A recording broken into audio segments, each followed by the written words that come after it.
Hello, I'm Don Nelson, a member of the Kindness First Task Force. Since you were all kind enough to drop by from a safe virtual distance, I would like to share this important public safety announcement about the COVID-19 pandemic. During this difficult time of struggle, it is so important that we all hold one another. Hello, citizen. As usual, I see that you have good intentions, but there's no need to sound so solemn. You really should leave this important work to the professionals. Captain Kindness, don't you usually come swooping into the room with great fanfare? Yes, if only I could. But my mortal friend, in order to communicate from a safe distance, I'm using the interdimensional Einstein-Rosen Skype bridge. Cool! Yes, but the weird thing about using the wormhole is for you to hear me now, I had to make this call next Tuesday. Anyway, I've been monitoring your world's difficult situation from the safe distance of my home dimension. Yes.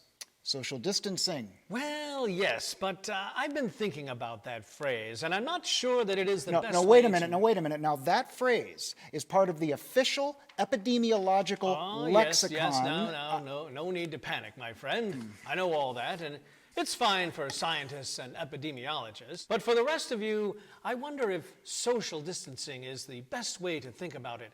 In fact, the WHO, in your own dimension, has been rethinking the phrase and now recommends saying physical distancing instead. When doctors and scientists say social distancing, what they really mean is people should maintain physical distance and avoid large gatherings. But social distancing implies limiting human connections, and surely that's not what they intend. As we know, maintaining a support network can be so important during times of stress or crisis. You know, I hadn't thought of it that way, but it makes sense. Do you remember the wildfires in California a few years ago? Well, a study by Stanford and Northwest universities found people managed much better if they had a strong social network. People to warn others when it was time to leave or where they could go for safety. Time and again, researchers discovered that people fared best in communities with strong social cohesion. Exactly. And now we're facing a new type of challenge where we must keep a physical distance, and that can make maintaining social ties especially challenging. Sure, you and I are fortunate enough to be able to video chat, but not everyone is comfortable doing this or has the easy ability. It's an especially important consideration for people with limited technology or elderly and infirm people who are at even greater risk from the virus. So let's not just have a Skype or FaceTime call with our tech-savvy friends or a Zoom meeting with our colleagues. If we know people who may be feeling isolated, let's all try our best to reach out and check in using a method they are comfortable with. Let's not forget to stick together while we're staying apart. Wow, CK, you are as pithy as you are kind, as wise as you are heroic. You know, I'm going to go check in with some of my family and friends that I haven't heard from in a while. Maybe they'd like me to pick up some groceries or other necessities while I'm out so that fewer people have to go shopping at once. I'm not going to let social distancing sever my important human connections. And don't forget to volunteer with the new UUCNH Helping Hands Task Force to offer help for your fellow members in need, or to contact the task force if you need some special assistance, from picking up groceries or medicine to offering spiritual or emotional support. Oh, those kind people, they are doing such great and important work. And I just volunteered my help if anybody needs technical assistance for video chatting and whatnot, because I am a huge nerd. Way to go, Buckaroo. Well, once again, it seems my work here is done. Well, how can we ever thank you, CK? Oh, no need to thank me. Citizen, it's all in a day's... Wait a minute. What's this? Someone is taking for granted all the extra work that their partner is doing while in lockdown and should recognize how fortunate they are and let their partner know how much they appreciate it and maybe consider sharing the load a bit more. Wow, that sounds serious. You'd better go and teach that guy a lesson. Yes, I must make haste. Ooh, I let seems I'm still here. I guess that person was you. You know, Melissa really does have the patience of a saint. Truth. Well, as I said, my work here is done. Up, and stay home. Stay safe, everyone.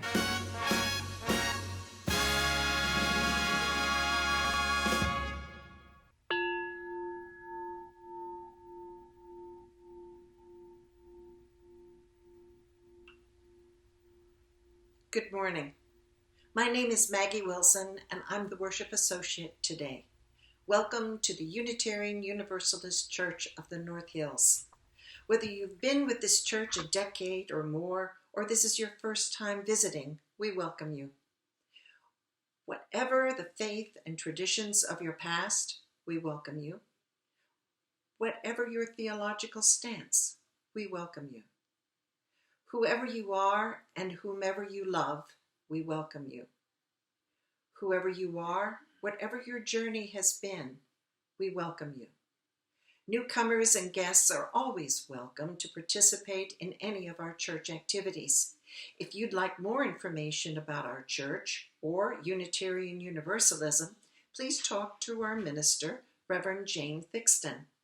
You can find her contact information on our website. As a reminder, we are taking joys and sorrows online now. Please submit them by Saturday at noon. The new Helping Hands Task Force has been formed to meet the extra needs we may have in this time of social isolation. There are 2 forms that you can find on the website, one to convey your need and one to volunteer to help others. On the website, go to Get Involved, then Ministries, then Helping Hands. For anyone new who is interested, we can have a virtual Meet the Church session after a Sunday service where you can meet others and learn about UUism. If you are interested, let us know by emailing connections@uucnh.org, and we will schedule a session when we have 3 to 4 people signed up. Again, welcome to the Unitarian Universalist Church of the North Hills. It's good to be together, even virtually.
Today we celebrate the 50th anniversary of Earth Day with an intergenerational service.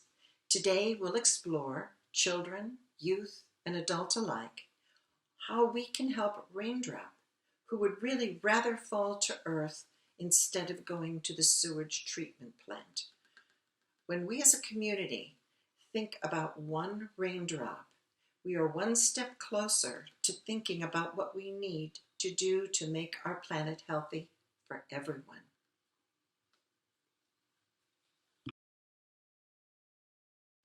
We light our chalice with our seventh principle. We respect and promote the interdependent web of all existence of which we are a part. In simpler words, for children, we believe in caring for our planet Earth, the home we share with all living things.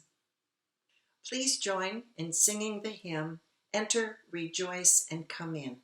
The words will appear on the screen.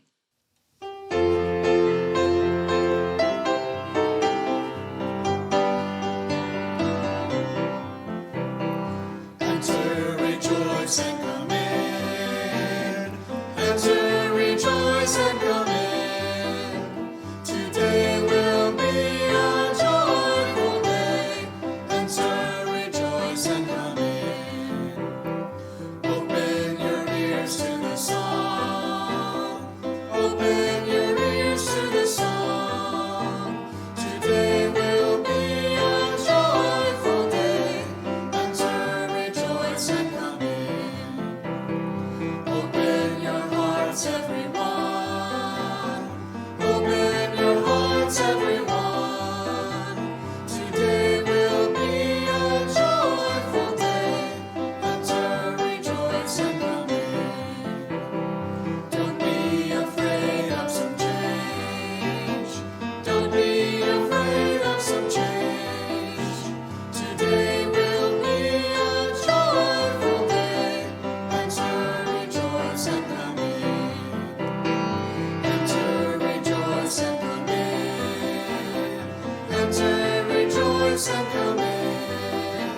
Today will be a joyful day. Enter, rejoice, and come in.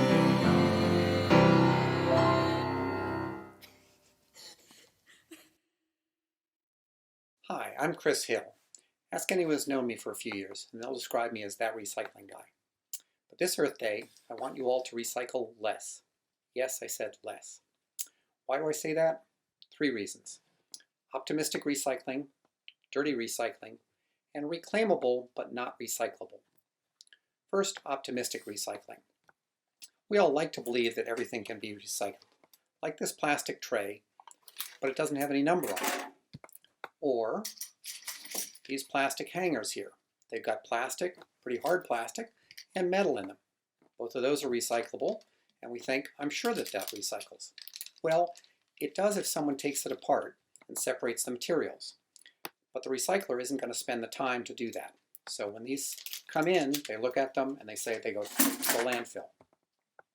That's the story for many other things like used garden hoses, spray bottles, pieces of metal, many other things that end up in recycling bins at church or in our neighborhoods. Now what about this container?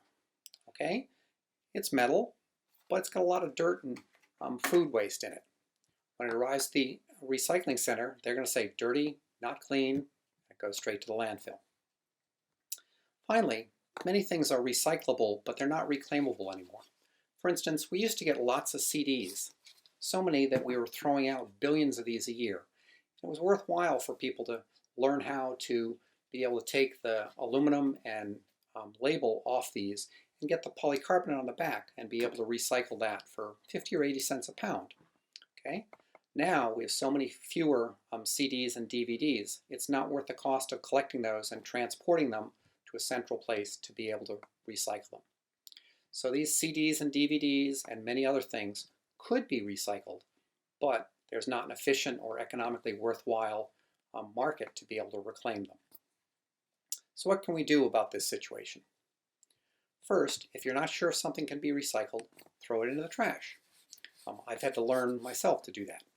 Otherwise, it'll cost more money for it to go to the recycling center, only to be then shipped back to the landfill and buried.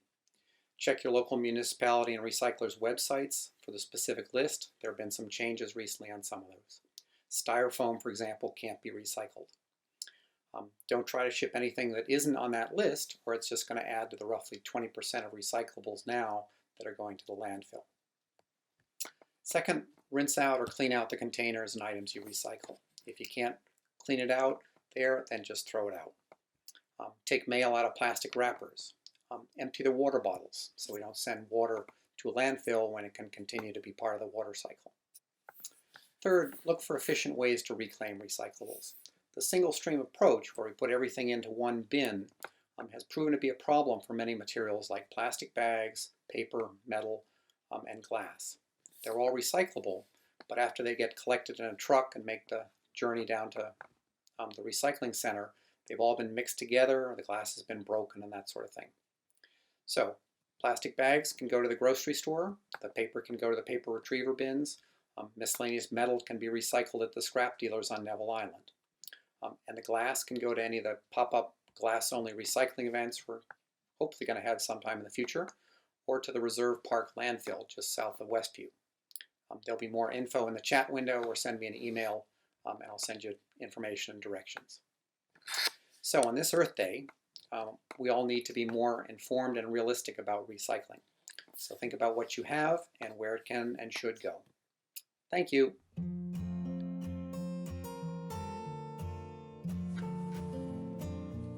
Mama! What's wrong, Raindrop? I heard at recess that some raindrops go to the sewage treatment plant. Yes, that's true. Some raindrops do go to the sewage treatment plant. Why does that upset you? I heard it's yucky. It is pretty yucky. Mama? Yes, Raindrop? What sewage? Well, Raindrop, basically it's any water that has poop in it. Yucky! Where does it come from? Well, Raindrop, humans have toilets in their houses. Well, really anywhere that humans spend very much time. That's where they poop and pee. Then they flush it away. The other water they use to wash their hands, to take showers or baths, to wash dishes or clothes, that gets all flushed away too. All the water in the house? Yes, all the water in the house. But not rain. Well, Raindrop, that gets a little complicated. Maybe it would help if we learn a little more about what usually happens to rain. It's called the water cycle.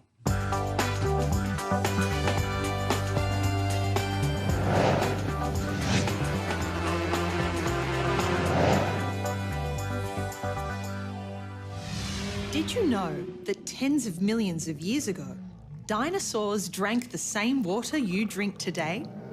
Fresh water is a limited resource that is necessary for all life on Earth. Plants and animals need to take in nutrients dissolved in water to survive. The molecular structure of water is 2 hydrogen atoms plus 1 oxygen atom, represented as H2O. Each water droplet contains billions and billions of water molecules. The water cycle describes the way water moves through the Earth's crust, atmosphere, and oceans. The sun's heat causes liquid water to evaporate from lakes, rivers, and the ocean as a gas, water vapour. As water vapour rises, it cools and condenses back into liquid water droplets that form clouds.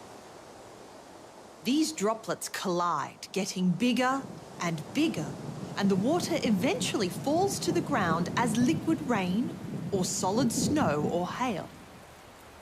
Water collects underground as aquifers. It fills the spaces between grains in rock layers, sand, and gravel. Groundwater slowly builds up until it intersects the land surface and flows out to become lakes, rivers, and oceans, providing a source of water even after the rain has stopped. Groundwater can also be absorbed by the roots of plants. Water travels up through the plant to its leaves, where it evaporates and turns into water vapour in a process known as transpiration. Water also plays an important part in the physical and chemical weathering or breaking down of rocks. It also transports and deposits weathered rock, helping to cement the sediments to form sedimentary rock. In volcanic eruptions, water is unlocked from the crystal structure of rocks and re-enters the atmosphere as steam. And so, the water cycle begins again. Water contains trace amounts of chemicals that are like a fingerprint, giving clues to its origin and history. By looking at the differences in elements like oxygen, geologists can work out how old water is, how long it's been in this form on Earth, and where it came from. All this information helps us to manage this incredibly precious resource that has been cycled and recycled through the Earth and its atmosphere for billions of years. Thanks, Mama. I know a lot more now. Evaporation, condensation, precipitation. What about the sewage treatment plant? Why don't you go visit Grandfather Raindrop? He knows a lot about sewage and rain. Okay, have to see Grandfather Raindrop. Raindrop, it's always good to see you. Your mama tells me you have some questions about the sewage treatment plant. Yes, Grandfather Raindrop. It sounds so yucky.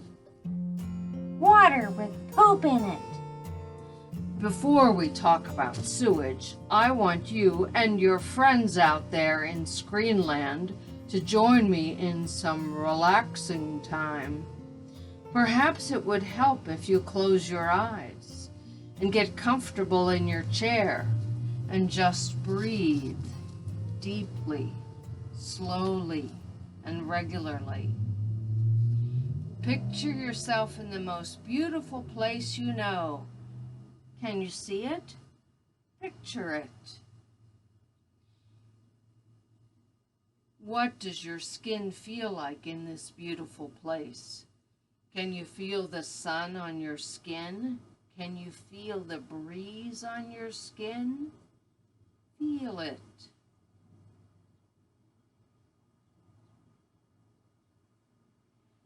What do you smell in this beautiful place? Smell it. What do you taste in this beautiful place? Taste it. What sounds do you hear in this beautiful place? Hear them.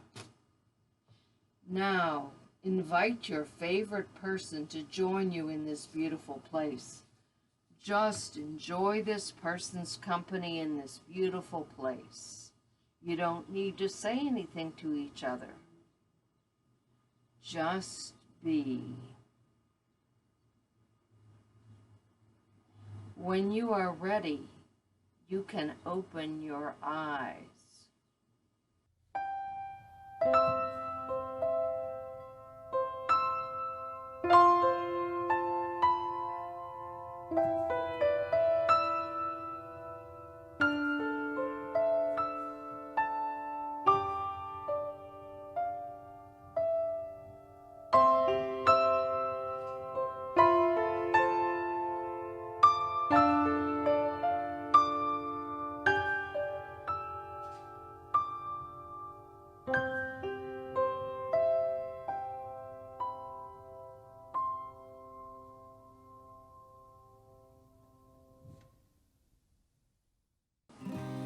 That was nice, Grandfather, but I need you to tell me more about sewage.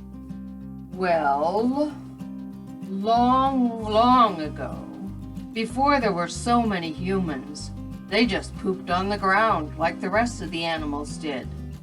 Then when there were more of them, they found out that was not such a healthy idea. So they built little structures called outhouses and kept it all in one place. Then when there were cities, they thought it would be better to put the poop in water and flush it away into streams. That does not sound like a good idea, Grandpa. No, not one of their better moves, Raindrop. You know what they say, out of sight, out of mind. Another thing they say, the solution to pollution is dilution. Those humans. So, all of the poop ended up in streams? And then the streams flowed to rivers, and it was all a big mess. Oh, those humans! About the same time, the humans had another idea. They would put all of the streams in pipes and bury them under the ground. Really? Why on earth would they do that?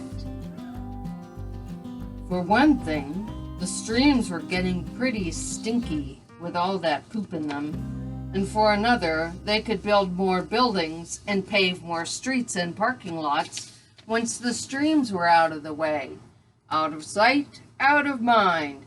But more humans means more poop, and it was all ending up in the rivers, which were too big to put in pipes. I'll bet those rivers were pretty stinky. So stinky that the government in Washington, D.C. passed laws that said cities and towns had to treat the sewage and make it safe before it could go in the river. That sounds so much better. When did that happen? The city of Pittsburgh and the surrounding suburbs opened their plant 61 years ago. No, wait, Grandpa. You said they put the poop in the streams and put the streams in pipes, and all that water goes to the sewage treatment plant? Yes, Raindrop, all of the water goes to the sewage treatment plant. All of the water? Yes, all of the water. If you look carefully at a map of the city of Pittsburgh, you won't find an open stream until you get to Frick Park. What about the tadpoles? No Pittsburgh tadpoles until you get to Frick Park. Oh, those humans. So, if I'm a raindrop in Pittsburgh, I'll end up in the sewage treatment plant? That's probably what will happen, Raindrop. Well, at least all the water gets cleaned up before it goes in the river. That would be great if that's what always happens. It doesn't always happen. After a while, there were so many people flushing so many toilets and so much pavement covering so much ground that now every time it rains, there's just too much sewage for the sewage treatment plant. And then what happens? It overflows the rivers and the streams that are still there. Oh, yucky! Grandpa, I need to find a human to talk to about this.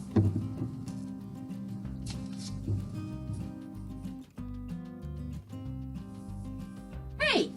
Hey, human! Who, me? Yes, you! Wait, are you a talking raindrop? Yes, you're a human. Maybe you can answer some questions I have about sewage. I'm just a child. I don't even know what sewage is. Oh, well, it's water with poop in it. That sounds yucky. What's really yucky is that when it rains, there's too much sewage for the sewage treatment plant and it ends up in the river. And I'm a raindrop and I don't want to end up in the sewage treatment plant in the first place. I want to fall to the earth and be part of the water cycle. You know, evaporation, condensation, precipitation, water cycle. Oh yeah, water cycle. Round and round and round and round. Well, if you humans keep messing with the water cycle and keep putting all the water down the drain, I can see you're upset. Sorry, don't mean to take it all out on you. That's okay. I accept your apology. You know, when I was younger, I thought I would go down the drain. Maybe that's not scary for a raindrop, but it is for a little kid. Mr. Rogers would sing a song that helped me feel a lot better. Maybe our friends in Screenland would like to sing it too. Children are lively enough and small enough to do a lot of things. But nobody is small enough to go down a bathroom drain. You know that, don't you? When I was a very little boy, I used to watch the water rushing down the drain, and I used to wonder what might go with the water. But even then, as small as I was, I knew I couldn't go down with the water. Nobody can do that. Everybody's much too big for that.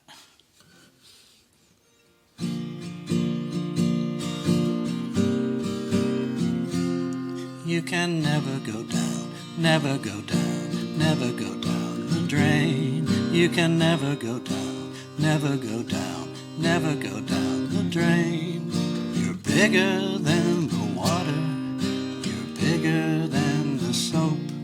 You're much bigger than all the bubbles, and you're bigger than your telescope. So you see, you can never go down, never go down, never go down the drain. You can never go down, never go down, never go down the drain. The rain may go down, but you can't go down. You're bigger than a bathroom drain. You can never go down, never go down, never go down the drain. You can never go down the drain. We talk about a lot of important things, don't we? Hi, I'm Chris Hill with the Lay Pastoral Care Team. During our service, we created sacred space for sharing within our community. It's a time for you to share significant life passages with the congregation so you can be held in loving care. I'll be reading the joys and sorrows this morning. We'll be placing a stone representing each joy or sorrow in the sand, representing our congregation supporting the sorrows and lifting up the joys. A joy from Marcia Albright. My daughter in Germany appears to be on the upswing. She said she feels almost normal for the first time in 3 weeks, and the baby is kicking again. Her husband and 2-year-old son are doing well also. Marcia says, I want to thank everyone who sent love and prayers our way. I'm constantly amazed by the power of positive energy and the body's ability to heal. Thank you all for your help and support. To Marcia we say, we share in your joy. A joy from Sue Lubert and me. Our son Chris Congdon's mother-in-law Kathy was finally discharged after 4 weeks from Passivant on Friday. She has tested positive twice since coming out of the ICU, so finding a rehab facility was challenging. We all saw her at a distance come out of the hospital to get into the ambulance for transport. To Chris Congdon and his family we say, we share in your joy. A joy from Cindy and Michael Mitchell. It is with great joy that we announce our son is well enough to have been discharged from the hospital into the care of his wife and loving arms of our granddaughter after a long bout of illness. His illness was not related to the pandemic, but was made even worse by being isolated from his family due to necessary safety precautions. We send out all our hope that he continues to recover from his severe affliction. To Cindy and Michael we say, we share in your joy. We now place one more stone in the sand for all the joys and sorrows that exist in our hearts but remain unspoken today. We especially think of everyone suffering, directly or indirectly, from this COVID-19 pandemic. Please read with me the words appearing on the screen, understanding that here includes all those watching. Let us hold in our circle of caring each person here. Let us hold in our hearts those who are unable to be with us today. Let us hold in our memories those who have moved on. Let us find comfort in knowing that we are not alone. Thanks, human. I'm feeling more like a problem solver than a problem haver. I'm glad to hear that. You know, our neighbor is a city planner. I'll bet they know about sewage problems. Go talk to them. Thanks, I'll do that. Hi, Raindrop. I heard you are concerned about sewage in the rivers. Yes, city planner, it's yucky. It sure is yucky. And there are more problems than that. There is more flooding than ever because the streams in the pipe have nowhere to go but back onto the street and into some people's basements. You mean those floods have poopy water? Yes, they do. Isn't there a law? Yes, the Clean Water Act says the sewage treatment people have to stop the overflows. There are lots of plans for how to fix the problem, and all the plans cost a lot of money. You humans, can't we go back to the way it was before there were so many of you? When a raindrop could just fall on the earth and be part of the water cycle? I don't want to go to the sewage treatment plant. It's yucky and just dumb, you know.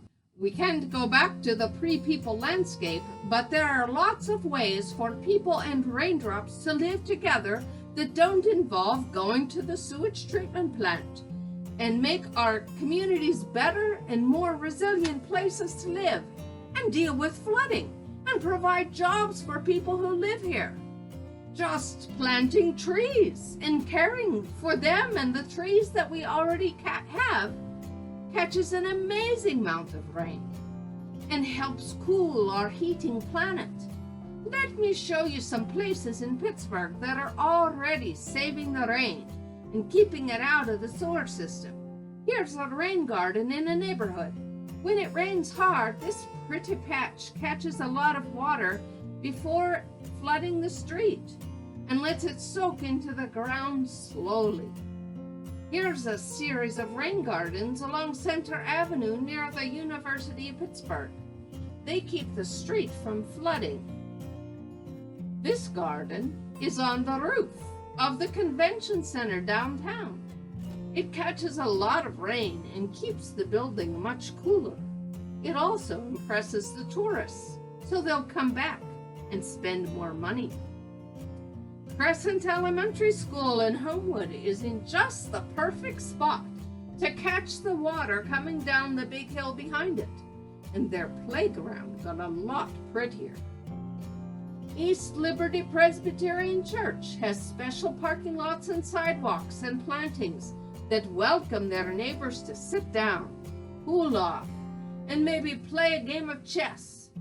They haven't had one drop of rain go into the sewer since they finished their plan. And here's Phipps Conservatory. They collect all of their rain and use it to water the beautiful plants in their flower shows. They make all their own heat and electricity from the sun and wind, too. Wow, that's a lot of humans being creative and doing a good job. And doing so much to take care of our planet in smart ways. Wouldn't it be wonderful if they could take the old poopy streams out of the pipes and send the clean water back to the river? They can. It's complicated and expensive, but there are plans to do that. Here's Washington Boulevard when it flooded, and here's a plan to make it safer and recreate the stream it once was. You know, Raindrop, we humans, as a community, can decide together to spend our money to save our community and our planet, or not. What makes the difference, city planner? You'd have to ask the environmental activists. Wow, there are a lot of you. There need to be a lot of us. We can't do it individually, but together we can move mountains. Together we can put pressure on our elected officials. We need to solve problems in creative ways that respond to the needs of the people in our communities and for the health of our planet. To spend our tax and ratepayer dollars so that we all benefit. There are a number of environmental activists in the Unitarian Universalist Church of the North Hills. Here's what some of them have to say. I'm an environmentalist because I find sacredness in nature. I'm an environmentalist because it's where I find the wild things.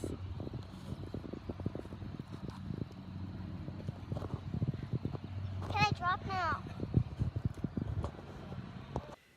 So, how do you have a successful environmental action? We wanted more funding for public transit. which helps with air pollution. So, number one, we built a strong coalition. PIN, the Port Authority itself, the Amalgamated Transit Union Workers, Pittsburgh Community Reinvestment Group, Pittsburghers for Public Transit, and United Way. It was a powerful coalition. Two, we needed a champion. We had a wonderful champion. This is Rich Fitzgerald, Allegheny County Chief Executive. He said he would work with us till we got it done, and he did. And three, we got community support, broad-based community support. We took busloads of people to Harrisburg with 1,500 postcards written to Governor Corbett. Governor Corbett had to let us in his office. The PIN clergy were leading the way, fully robed and singing. And here's our very own Liz Perkins with some of the postcards. Hi, I'm Bill Mall. You can never tell what events are going to have a major life impact for you. One for me was a draining of a small pond about 30 years ago, and the support that NAEC, the North Area Environmental Council, gave to a small group of us who wanted to see that pond restored. I've been working with the Environmental Council ever since. You can do a lot by yourself, but teams and groups can be real action multipliers. Good morning, everyone. My name is Julie Kant. To battle the climate crisis, I have installed solar panels on my home. I have also contributed to the Western Pennsylvania Conservancy and Earth Justice for more than 35 years.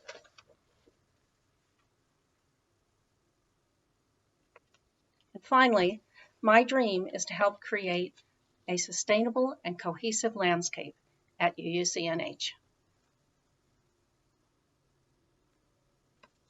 Thank you, and happy Earth Day. 50 years ago, I discovered a plan to build a 4-lane highway through an area where we used to camp and hike. So I helped form an organization that stopped that project. Later, I discovered a plan to build a mall upstream from North Park Lake. We couldn't stop that project, but we kept testing the water to try to stop the pollution that would be coming from the project. Over the years, I've been involved in many such efforts. Some worked, some didn't, but it was always important to try. Well, Raindrop, what do you think? Maybe I don't have to go to the sewage treatment plant after all. Maybe not. Not if those humans don't become complacent. Complacent? What does that mean? It means expecting something hard and necessary to get done without a lot of effort. A lot of your own effort. Let's sing my favorite Woody Guthrie song. This land is your land.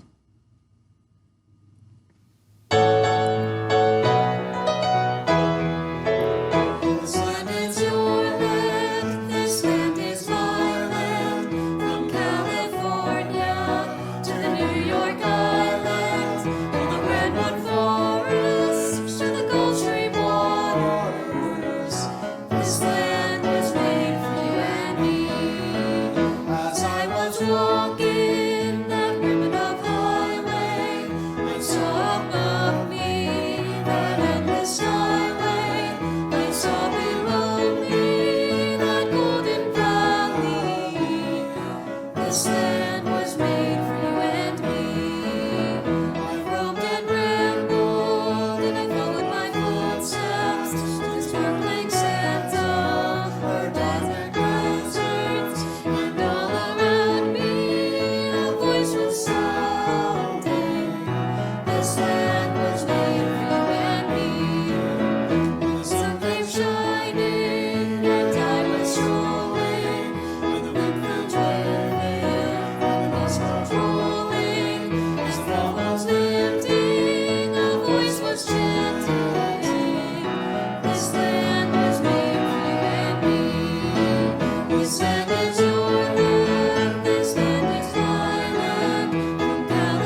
congregation is supported solely by the contributions of its members and friends. In tough times, we need our faith community more than ever. Let's make sure to maintain it, even in this difficult time. The morning offering will be taken by you going to the uucnh.org website, finding the link in the upper right-hand corner that says Donate, and make a contribution equivalent to what you would be putting in the plate, or more. April's Share the Plate recipient is Gertie's Run Watershed Association. To donate, do the same thing, follow that link, then select special offerings and include either the words Share the Plate or Gertie's Run when making your donation.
May these gifts and the work of our hands and hearts give power to all we stand for as a community of faith.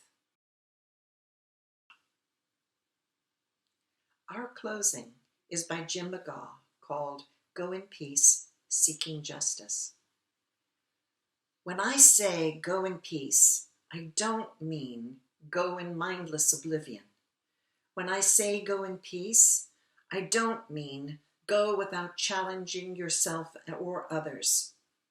When I say go in peace, I don't mean go in utter ease and comfort. When I say go in peace, I mean go in peace seeking justice.